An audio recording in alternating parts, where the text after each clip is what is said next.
nouvelle thérapie contre le cancer du sein qui promet de détruire les tumeurs à l'intérieur du corps a été développée ici à Wrocław, en Pologne. La technologie pourrait éviter des opérations douloureuses et elle a déjà remporté le prix européen de l'innovation le plus prestigieux. Rencontrons l'équipe qui en est à l'origine.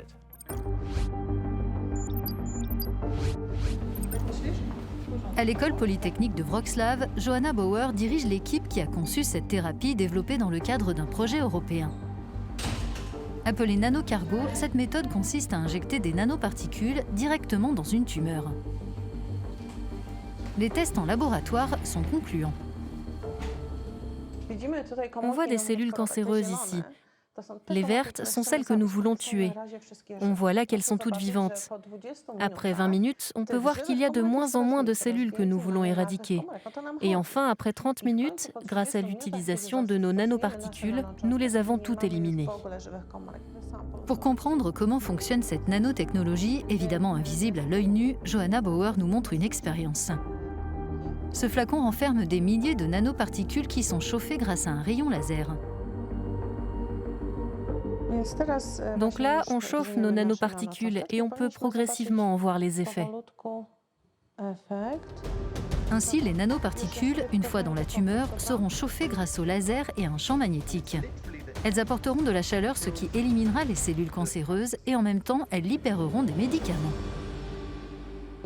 Cette nanoparticule est composée d'un noyau qui est magnétique et qui réagit au champ magnétique. Il est recouvert d'une enveloppe métallique qui réagit au laser. Par-dessus, nous avons aussi attaché le médicament dédié qui est utilisé dans la chimiothérapie classique du cancer du sein. Nous nous rendons à Wrocław pour recueillir le point de vue de l'oncologue Rafał Matkowski, qui utilise aujourd'hui la chimiothérapie, la radiothérapie et la thérapie hormonale pour traiter le cancer du sein. Il voit dans nanocargo une technologie d'avenir qui répond à un réel besoin.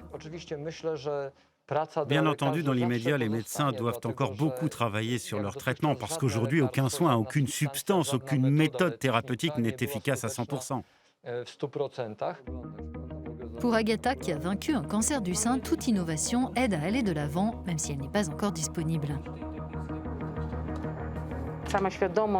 Le simple fait de savoir que bientôt il y aura peut-être une nouvelle thérapie, cela améliore le traitement, parce que ce positionnement psychologique est extrêmement important pendant la maladie. C'est un soutien. Nanocargo a été co-créé par un scientifique indien. Aux côtés de ses collègues polonais, il a reçu le prix Radar de l'innovation de l'Union européenne pour la recherche. Leur démarche, espère-t-il, changera fondamentalement le traitement du cancer. Notre approche est très spécifique, ciblée, et elle vise uniquement la tumeur, aucune autre partie du corps. Le prix Radar de l'innovation me donne la grande opportunité et me rend fier de transformer cette science fondamentale ou mes idées en technologies concrètes. Pour Joanna Bauer, ce prix signifie un formidable encouragement à finaliser cette nouvelle thérapie prometteuse. Nous sommes contents que notre travail soit autant apprécié, mais par-dessus tout, nous sommes heureux à l'idée que cette technologie que nous avons développée puisse aider des femmes à l'avenir. C'est ce qu'il y a de plus important pour nous. L'équipe poursuit ses travaux en laboratoire pour établir la dose parfaite de nanocargo nécessaire pour traiter différents types de tumeurs et minimiser les effets secondaires avant de lancer les essais cliniques.